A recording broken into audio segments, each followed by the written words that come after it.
pinaka-concern ko, coach, itong right shoulder ko. Masakit siya kapag medyo masakit siya. Then itong left, parang ganun din, though tolerable naman siya. Yung sakit lang na naramdaman ko while going up. Yan. Yung ganyan lang. So, relax ang shoulder. Good. Push ko ito. Nice. Very nice. Okay, so ito ay clear naman. Exhale. Relax ang shoulder. Good.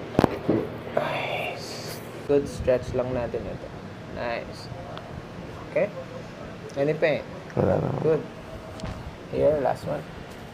Good. Good. Clear. Turn. Nice. Good. Oh, nice. Good.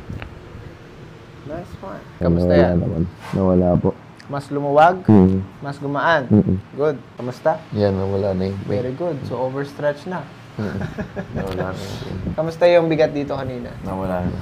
Pagka nagmo-move ka,